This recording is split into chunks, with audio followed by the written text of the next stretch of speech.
సాహితీ yoga 30 days weight loss online class లో join అవ్వండి. మీ అధిక బరువు తగ్గించుకోండి. నమస్తే రమగారు. నమస్తే జయ. రమగారు, ఏదన్నా సరదాగా ఉండే చందమామ కథ ఒకటి చెప్పండి. అత్యాస కథ చెప్తా. చెప్పండి. పల్లెటూరులో ఇది వరకు బిచ్చగాళ్ళు ఉండేవాళ్ళు. ఇది ఎప్పటి సంగతో చెప్తున్నాను నేను. ఊర్లో ఒక బిచ్చగాడు అడుక్కుంటూ ఉండేవాడు. ఏదో రెక్కాడితే కానీ డొక్కాడదు. రెక్కాడటం ఎందులో చూస్తాం మనం? పని చేసుకుంటే పొట్ట పోసుకోవటం. ఇప్పుడు పని చేసుకునేవాడు కాదు బిచ్చగాడు, అది అడుక్కుని పొట్ట పోసుకునేవాడు. ఏ ఊళ్ళో ఏదైనా దొరికితే తినేవాడు. ఇక ఇల్లు వాకిలి ఏమీ లేదు, ఎక్కడ కుదిరితే అక్కడ పడుకునేవాడు. సరే ఏమైంది, ఒక ఊళ్ళో ఏదో అడుక్కున్నాడు, తిన్నాడు. తిరిగి వస్తూ ఉంటే ఆ పూట పెద్దగా ఏమీ దొరకలేదు ఆహారం. సాయంత్రానికి ఏమీ లేదు. దాని నుంచి ఇంకో ఊరు వెళ్ళాలి. ఆ ఊళ్ళో తిరిగేశాడు, ఇంకా ఆ ఊళ్ళో ఉండకూడదు, అట్లా తిరిగేవాడు అనమాట. ఆ రెండో ఊరికి అడవి వైపుకి ప్రయాణం చేస్తుంటే ఒక ముసలాయన కనిపించాడు. ఎక్కడికి ఏమిటని మాట్లాడుకున్నారు. ఎవరు తోడులేరు అని చెప్పాడు. నేను ఉంటాగా తోడు, అందాక వస్తానులే పదబాబు అన్నాడు. ఆ ముసలాయన అన్నాడు, ఏమిట్రా నువ్వు ఇంత వీక్గా కనపడుతున్నావు, అంటే బలహీనంగా కనపడుతున్నావు, ఆహారం లేదా, ఇందా ఈ శనగ్గింజ తీసుకో అని ఒక్క శనగ్గింజ వీడి చేతిలో పెట్టాడు. బాగుంది. వీడన్నాడు, ఈ శనగ్గింజతో పొట్ట నిండుతుందా, కడుపు నిండుతుందా, కాలు నిండుతుందా బాబయ్య అన్నాడు. ఏదైనా నిండొచ్చురా, ఏదైనా నిండుతుంది, జాగ్రత్త పెట్టుకో నా మాట విని అన్నాడు. అనేసరికి వీడేం చేశాడు, ఏదో ముసలాడు అంత శ్రద్ధగా ఒక్క గింజ చేతిలో పెడితే పచ్చటిది, అదేంటి నల్ల శనగింజ కంటే మన కాబూలి శనగలు ఉంటాయి కదా, పెద్ద గింజ అనమాట. ఆ గింజని దట్టిలో దోపుకున్నాడు. దోపుకుని ఊరు దాటాడు, అడవి దాటాడు. దాటేసరికల్లా కొంచెం చీకటి పడి 7 గంటల వేళ ఇంకో పల్లెటూరులోకి చేరాడు. ఓ వాకిట్లో ఒక ఆయన ఎవరో అరుగు మీద కూర్చొని పదాలు పాడుకుంటున్నాడు. ఈ కనపడ్డాడు. ఎవరు ఏమిటి అని కేకేశాడు. అడుక్కునేవాడిని బాబయ్య అన్నాడు. అనేసరికల్లా ఏ ఊర్రా అని అడిగాడు ఆయన. అదేదో ఊరండి అన్నాడు. పాపం మన ఊరు వాడు కాదు, ఈ ఊళ్ళో వాడికి తిండి తిప్పలు ఎట్లా కానీ, దారా ఏమైనా తిందు కానీ అని కేకేశాడు. కేకేసి అన్నం పెట్టించాడు. బాగుంది. పెట్టించేవాళ్ళమ్మ అప్పట్లో, పాత రోజుల్లో. నాకు కూడా తెలుసు నా చిన్నప్పుడు. అవునా రమగారు? పడుకునేవాళ్ళు అట్లా. ఇక చిలకడ దుంపలు అవి అమ్మటానికి వచ్చిన వాళ్ళకు కూడా అన్నం పెట్టేసేవాళ్ళు. టకుటమారాలు ఇవేవో చాటలు చేయటానికి దానికి వచ్చేవాళ్ళు.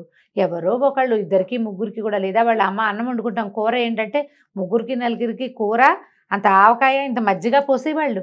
మా ఇంట్లో నుంచి కూడా బాగా వెళ్ళేవి చేయ. అట్లా తినేసి వెళ్ళిపోతారు. ఇంకా తినేసి ఇక పడుకుంటారు, తెల్లారేకి వెళ్తారు. రాత్రి పడుకోవటం కూడా, పడుకోవటం వాకిళ్లలో. అదే వాకిళ్లలో నేను పడుకోవటమే. కానీ ఇప్పుడు అసలు పడుకోవటం 3 రోజులు మన ఊళ్ళో అందరిగా పౌడర్ డబ్బాని చాట తయారు చేసేవాళ్ళు వాళ్ళు. తెలుసా నీకు? నీకు అసలు తెలీదు. ఈ పౌడర్ టిన్నులు, తర్వాత ఏమో ఈ కిరసనాయిల డబ్బాలు, వాటిని చాటలుగాను జల్లెళ్ళుగాను చేయటానికి కమ్మరం పనిచేసి కొంచెం కాల్చి చేయటం, తర్వాత సాగొట్టి సుత్తితో కొట్టి చేయటానికి చాలా మంది వచ్చేవాళ్ళు. వస్తే వాళ్ళకి ఏముంది, అన్నం వండుకునే వాళ్ళ బియ్యం కూడా వీళ్ళే ఇచ్చేవాళ్ళు. ఇలా వాళ్ళే ఎవరో ఒకళ్ళు. అదేలేండి. ఎవరింట్లో ఎక్కువ పని ఉంటే వాళ్ళు ఇచ్చేవాళ్ళు. ఊళ్ళో వాళ్ళందరూ వచ్చి అక్కడ చేయించుకునేవాళ్ళు. కత్తులు సానాలు చేయటానికి కూడా మనుషులు వచ్చేవాళ్ళు. ఇట్లా వీళ్ళు పని చేసుకునేవాళ్ళు. బిచ్చగాళ్ళకు కూడా అట్లాగే అన్నం పెట్టేవాళ్ళు. వీళ్ళు పని చేసుకుని 10 రూపాయలు సంపాదించుకుని వెళ్ళేవాళ్ళు. అన్నానికి ఇక్కడ ఉన్న ఊళ్ళో ఉన్న వాళ్ళ మీదే ఆసరా పడేవాళ్ళు. మా ఇంట్లో అలా ఇచ్చేవాళ్ళు. నాకు బాగా గుర్తు. పల్లెటూర్లమ్మా, ఇది నా ఘనత కాదు, ఇది ఊళ్ళలో ప్రతి వాళ్ళకి తెలుస్తాయి ఇవి. పల్లెటూరు జీవితాలు 50 ఏళ్ల క్రితం జీవితాలు తెలిసిన వాళ్ళకి అందరికీ తెలిసిన వ్యవహారమే. ఇలా ఎవరైనా బాబయ్య రాత్రిపూట అన్నం దొరకలేదంటే ఎవరో ఒకళ్ళు ఏముంది రేపొద్దుటికి ఉంచుకున్న అన్నం పడేసేవాళ్ళు. ఈ పూటకి అన్నం పెట్టేసేవాళ్ళు. అన్నం తింటే ఆ బయట ఎక్కడో గావంచా పరుచుకుని పడుకునేవాళ్ళు. పడుకోరా అన్నారు. అనేసరికల్లా సరే వాళ్ళ అరుగు మీద పడుకున్నాడు. పడుకునేటప్పుడు ఏం చేశాడు, ఈ నడుముకు ఒక దట్టి లాంటి తలక ఒకటి ఉంది కదా, అది మడత పెట్టింది. వాళ్ళు చాప ఇచ్చారు, చింకి చాప కింద ఆ తలగుడ్డ కింద శనగ్గింజని పెట్టు పడుకున్నాడు. ఏమనుకున్నాడు, ఈ శనగ్గింజ ఏదో మహత్యం ఉంది దీనికి, లేకపోతే ఎవరైనా మనకి అడిగితే అన్నం పెడతారు, పిలిచి అన్నం పెట్టేవాళ్ళు ఉన్నారా? దారా తిందుగానని పిలిచాడు, ఊరా మజ్జిగ వేసి అన్నం పెట్టారు. నిన్నటితో మొన్నటితో ఒక స్వీట్ ముక్క కూడా వేశారు. హాయిగా ఎక్కడ చెట్టు కింద పడుకోకుండా అరుగు మీద పురుగు పుట్రా లేకుండా హాయిగా పడుకొనిచ్చారు. మహామహత్తు కలిగింది ఆ శనగ్గింజ. గుర్తించాడు అని అనుకున్నాడు. ఇంతలో ఏమైంది, తెల్లవారేసరికల్లా ఇంకా ఇళ్లలో వాళ్ళు తిరగల, కోళ్ళు తిరుగుతాయి. తెల్లారేసరికల్లా కోళ్ళు తిరగటం మొదలు పెడతాయి. పొద్దున్నే అవతల ఆవిడ ఇంటి ఆవిడ లేచి పెరటి తలుపు తీసి ఉంటుంది. ఇంకా వీధి వాకిళ్ళవి తీల. ఈ గొడ్లకు పాలు తీయటాలు కోడిబుట్ట తీయటాలు అవి చేస్తారు కదా, బుట్ట ఓపెన్ చేస్తే అవి తిరుగుతుంటాయి. ఆ తిరుగుతున్న కోళ్లలో ఒక కోడి, ఒక పూల కోడి తక్కువ తక్కువ అవి ఇవి ఏరుకుని తింటూ వీడి గుడ్డ ఇట్లా తలగుడ్డ ఇట్లా తీయగానే ఆ కింద కనపడిన శనగింజలను లటక్కని తినేసింది.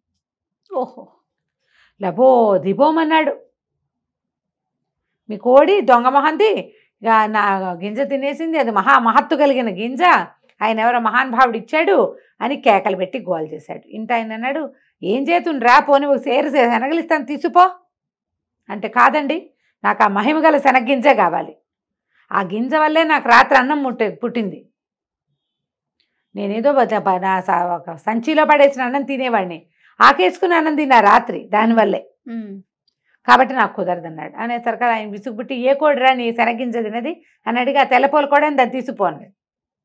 వాళ్ళ ఇంట్లో బోళ్ళు కోళ్ళు ఉన్నాయి. ఈయన కోడిని వెంబడి పెట్టుకుని వెళ్ళాడు. కోడిని వెంబడి పెట్టుకున్నాడు. ఆ పూట వాళ్ళు వెళ్ళేటప్పుడు కాస్త సద్దన్నం ఏదో పెట్టారు, అది తినేశాడు. మరి అన్నం కూడా లభించింది. కోడి ఒకటి లభించింది ఎక్స్ట్రా, గింజ వల్ల కోడి వచ్చింది, బాగుంది. కోడిని మోసుకుంటూ పోయాడు, చంకలో పెట్టుకున్నాడు.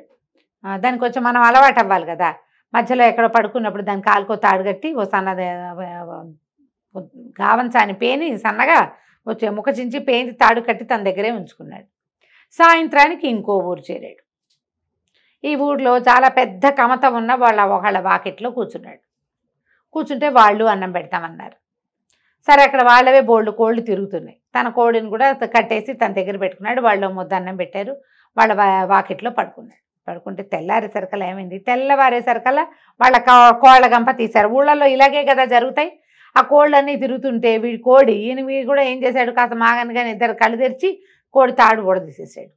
అది పోయి అక్కడ ఉన్న కోళ్ళతో తగాదా పెట్టుకుంది. కోళ్ళు ఎక్కరిసి పొట్టాడుకుంటాయి. ఇది అటు పొట్టాడుకుని ఇటు పొట్టాడుకుని అక్కడ వాళ్ళకి బోల్డంత కమతం, బోల్డన్ని ఆవులు గేదెలు గొడ్లు ఉన్నాయి. ఇది పోయి అక్కడ పరిగెడుతూ వాటి కోళ్ళతోటి పరిగెడుతూ ఒక ఆవయ్య ఒకటి నుంచుంటే, ఆవు పేయ అంటే ఆవు దూడ, దాని కాళ్ళ సందులోకి వెళ్ళి అదేమో కంగారు పడి తొక్కేసింది. కోడి కాస్తే చచ్చూరు. అయ్యో రామ. చచ్చిపోయేసరికల్లా మరి ఏం చేయాలి, బయటకు వచ్చాడు. చూసుకున్నాడు, అమ్మో నా కోడి చచ్చిపోయిందో అని గోల పెట్టాడు. ఇది మహామహత్వ కలిగిన కోడి, దీనివల్లే నాకు అన్నం పుట్టింది అన్నాడు. వాళ్ళు ఇంకో 4 కోళ్ళు ఇస్తాను తీసుకోరా అన్నారు. ఆహా, చివరికి ఆ ఇంటి ఆయనకి విసుగుపుట్టి, కోడి సరేలే ఇది మేము కూర అనుకుంటాం కానీ ఇప్పుడు అది ఏ 50 అయితే కోడిని తన్నేసిందో తొక్కేసిందో దాన్ని తను తీసుకుపోరా అని. కోడి కాస్త దూడపిల్ల అయింది. దూడపిల్ల అనకూడదు, దూడ అంటేనే పిల్ల. ఓహో, పిల్ల అంటే పిల్ల, 2 పేదాలు ఉండకూడదు, ఆవు దూడ. ఈ దూడ మెడలో పలుపు తాడు ఒకటి కట్టారు, వీటి చేతిలో పెట్టారు. అది పాలు వదిలేసింది, ఆ మాత్రం ఉంది. పాలు తాగే దూడ కాదు, కొంచెం పెరిగింది. సరే, ఆ దూడని వెంబడి పెట్టు తీసుకుపోయాడు. 3వ రోజు ఈసారి ఒక పెద్ద కామందు గారి వాకిట్లో ఆగాడు. వాళ్ళు దూడను చూసి కొంచెం ముచ్చటపడ్డారు. ఆ ఇంట్లో వాళ్ళంతా సరదా పడ్డారు. అబ్బో దూడ వల్లే బాగుందిరా, ఆవు దూడ ఎక్కడ తెచ్చావు ఏమిట్రా, మాకు డబ్బులు ఇస్తాము ఇవ్వరా అంటే, అబ్బాయి లేదండి ఇది చాలా అదృష్ట ఆవు దూడ అన్నాడు. సరే, వాళ్ళు కూడా ఆ దూడకు 2 గడ్డి పరకలేసి వాళ్ళు వీడికి అన్నం పెట్టారు. రాత్రి పొట్ట నిండిపోతుంది, ఎక్స్ట్రా వస్తున్నాయి. సరే, ఏమైంది, తెల్లవారింది. తెల్లారాక వీడికి వాళ్ళు సర్దిపోస్తామన్నారు. దూడ అటు ఇటు తిరుగుతుందని మెళ్ళకు కట్టిన తాడు పలుపు తాడు వదిలేశాడు. అది అటు ఇటు తిరుగుతూ వెళ్ళి గుర్రాలు ఘాట్లో గడ్డి మేస్తుంటే పోయి ఆ గడ్డి పరకలకి ఆశపడి ఆ గుర్రాల వైపుకు పోయింది. పోయేసరికల్లా ఏమైంది, ఒక గుర్రం మహాపెంకె, రణపెంకెది, మామూలు పెంకితనం కాదు దానికి. ఆ పెంకెగా గుర్రం కాస్త అటు అటు ఇటు తిరుగుతున్నటువంటి 50ని వెనకాళ్ళతో ఒక్క తన్ను తన్నింది. ఈ దూడ ఎగిరి అవతల పడి కళ్ళు వాల్చేసింది. రామా, వీడు లబో దిబోమన్నాడు బిచ్చగాడు, అన్ని పడేస్తున్నాడు.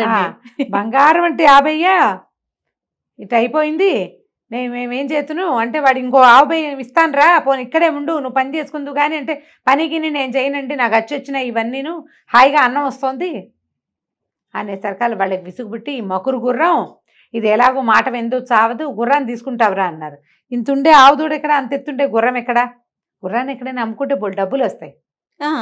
సరే, ఇది బాగానే ఉందని మరి గుర్రాన్ని తీసుకెళ్తానండి అన్నాడు. గుర్రాన్ని తీసుకుని నడిపించుకుని తీసుకెళ్తా మొదలుపెట్టాడు. ప్రతి వాళ్ళకి వీడి గుర్రం నచ్చుతుంది. ఎంత బాగుందో ఎంత బాగుందో. సరే ఈసారి ఏమైంది, ఒక సత్రానికి వెళ్ళాడు. అయితే వాళ్ళు ఏం చేశారు, వీడికి ₹1 కూడా ఇచ్చారు. గుర్రం ఇచ్చి రూపాయి ఇచ్చారా? ₹1 ఇచ్చారు ఊరికే. ఆ పూట అయితే ఆ రోజు ముందు రోజు అక్కడక్కడ అడుక్కున్న డబ్బులు కూడా ఉన్నాయి, వాడి దగ్గర డబ్బులు ఉన్నాయి కాస్త. ఓ సత్రం దగ్గర ఆగాడు. మరి ఇప్పుడు గుర్రానికి మాలిషు దాణా గీణా కావాలి. ఎవరి వాకిట్లోనే ఆగితే దానికి తిండి వాళ్ళేం పెడతారు? సత్రంలో అయితే తనకు అన్నం పెట్టి తన దగ్గర డబ్బులు ఉన్నాయి కదా, దానికి ఏదో దాణా పెడతారు అనుకున్నాడు. సరే ఏమైంది, ఈ గుర్రాన్ని ఓ పక్కన కట్టేశాడు, లోపలికి వెళ్ళాడు. సత్రం వాళ్ళు చూస్తే ఏమైంది, ఆ సత్రం యజమానికి ఒక పిల్ల ఉంది. వీడికి ఏమొచ్చింది బుద్ధి, ఇప్పటిదాకా వాటంతటా అవి జరిగినాయి. ఏదో ఒకటి చేసి ఈ సత్రం యజమాని మాయ చేస్తే వీళ్ళకు ఒక పిల్ల ఉంది, పిల్ల నుంచి పెళ్లి చేసి తన సత్రంలో ఉంచుకుంటారనుకున్నాడు. ఇప్పటిదాకా కాకతాళీయంగా జరిగినాయి. వీడికి ఆశ పుట్టేసింది. ఇప్పుడు ఆశ పుట్టి ఎలాగైనా ఈ గుర్రాన్ని ఏదో ఒకటి చేసైనా మీ వల్లే అయ్యిందని అనాలనిపించేసింది. అనిపించి సరే ఏం చేశాడు, మా గుర్రానికి దాణా భోజనం పెట్టండి, అవి పెట్టండి, ఇవి పెట్టండి అన్నాడు. ఇతనికి ఒక కూతురు ఉంది కదా, ఈ పిల్ల కొంచెం యాక్టివ్ పిల్ల. అదేం చేసింది, ఓ చెరుగడ తీసుకెళ్ళి ఆ గుర్రానికి అందించి, ఇది ఒక గట్టు మీద నిలబడే చెరుగడ అందించేసరికల్లా అదేదో ఇట్లా పొరపాటున దాని గొంతులో గుచ్చుకున్నట్టు అయింది. గుర్రం కాస్త మెడవాల్చేసింది. అది ఆరోగ్యకరమైన గుర్రం కాదు. ఇక వీడు అరిచరిచి కేకలు పెట్టి పోట్లాడాడు. ఇక మామూలుగా పోట్లాడ. సత్రం యజమాని కాదు, అతను గుమాస్తా. ఆ సత్రం నడుపుతాడు, జీతం రాళ్ళకే పనిచేస్తాడు. ఏం చేస్తారు వాళ్ళు, గుర్రం ఇంకోటి కావాలంటే ఎక్కడి నుంచి ఇస్తారు, నాకు ఇంకో గుర్రం కావాలన్నాడు. గుర్రం మేము ఇవ్వలేం బాబు, ఏదైనా ఇంకోటి చెప్పండి, ఏదైనా ఇంకోటి చెప్పండి అంటే, అయితే ఓ పని చేయి, నీ పిల్ల ఉంది కదా, నీ పిల్ల వల్లే గుర్రం చచ్చింది కాబట్టి పిల్లనిచ్చి పెళ్లి చేయి మాకు అనేసరికల్లా వాళ్ళు అన్నారు, అట్లా ఎట్ట కుదురుతండి, మీకు వాళ్ళు ఎవరో గుర్రాన్ని తాడొచ్చి ఊడ తెచ్చి మీ చేతిలో పెడితే అది మీ వెనకాల నడిచి వచ్చింది, పిల్ల కదా, పిల్లని అడుగుతాం, మా పిల్ల ఒప్పుకుంటుందో ఒప్పుకోదు, సత్రం గుమాస్తా అయితే ఒప్పుకోవాలి, పిల్లని అడగాల్సిందేనన్నాడు. సరే వాళ్ళ అమ్మంది, అడిగేదేమిటి పిల్లని, అదే ఒప్పుకుంటుంది, ఏం పర్వాలేదులేండి నేను ఒప్పిస్తాగా అంది. అన్నాక ఏమైంది, సరే ఇద్దరు ఏదో మాట్లాడుకున్నారు. మర్నాడు పొద్దున చెప్పింది, అల్లుడు గారు మీ అంత మహానుభావులు ఇంకెవరూ లేరు, మీ గుర్రాన్ని బదులు మా పిల్లని ఒప్పుకున్నారు, మా పిల్ల మాత్రం రాకాశం ఉండ కానీ అది ఒప్పుకోవటం లేదు, ఓ పని చేద్దాం, దాన్ని ఏం చేస్తానంటే సంచిలో వేసి మూట కట్టేస్తా, పిల్లని మోసుకెళ్ళిపోండి మీరు ఎక్కడో చోటికి, ఎక్కడికైనా తీసుకెళ్తే ఇక చచ్చినట్టు మీతో పాటే ఉంటుంది, అది రాకాసి పిల్ల విందు మాట. ఇప్పుడు ఇక్కడైతే విందు, మీ దగ్గరికి వచ్చేసాక వినకేం చేస్తుంది, మరి బస్తా ఒక గోను సంచి వేసి మూట కట్టేస్తానండి, మూట మోసుకెళ్ళండి. బాగానే ఉంది, మూట మోసుకుంది. పిల్లని ఇస్తామంటే ఏమిటి, రేపొద్దున వాళ్ళ పిల్లని వాళ్ళు చూడరు, ముందు పెళ్ళి అయిపోవాలి. సరే పెళ్ళి అయిపోతే చాలు అనుకున్నాడు. వాళ్ళు ఏం చేశారు, ఆ పిల్లని ఒక మూటలో కుక్కి దాన్ని మూతి కట్టేసి, పెళ్లి చేశాక పెళ్లి చేయలే మరి పెళ్లి చేయడానికి పెళ్లికి అది నేను కూర్చొని అంటోంది, డైరెక్ట్ గా మూట కట్టేశారు. కట్టేసి అప్పచెప్పారు. ఆ మూటను మోసుకురాలేక చచ్చాడు వీడు. ఆ లోపల ఉన్న వాళ్ళు ఎగిరి గంతులేస్తుంటే ఎట్ట తీసుకొస్తాడు, అదే కదా, ఎటా గొటా తీసుకొచ్చి ఒక అడవిలోకి చేరాడు. ఆ పిల్లని నేను మూట సంచి ఊడదీసి నేనే నీ పతిని అందామనుకున్నాడు. మూట ఊడదీసేసరికల్లా ఆ మూటలోంచి పెద్ద కుక్కోటి బయటకు వచ్చింది.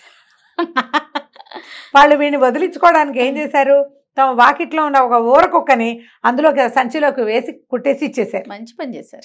అయితే పిల్ల కావాలి వాడికి. అది కాస్త ఆ పొద్దున్న నుంచి వీడితో మోయబడి ఉందేమో, తిక్క పుట్టిపోయింది సంచిలో. అది ఒక్క అమాంతం వీడి మీదకి లంఘించి ముక్కు కొరికేసింది.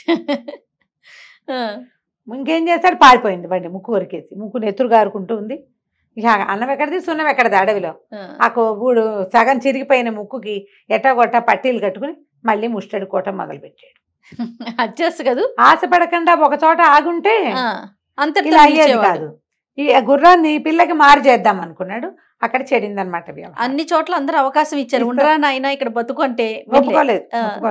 అలాగే అత్యాశ పడతారు ప్రజలు. అవునండి, ఆగరు, ఒక చోట ఆగరు, ఇంకా ఏదో వస్తుంది అనుకుంటారు, ఇంకా ఏదో వస్తుంది అనుకుంటే ఇగో ఇలా అసలుకే మోసం, ముక్కు ఊడిపోతుంది అనమాట. అది కంచికి మనం ఇంటికి. భలే సరదాగా ఉంది రమ్మగారు. నమస్తే అండి. నమస్తే.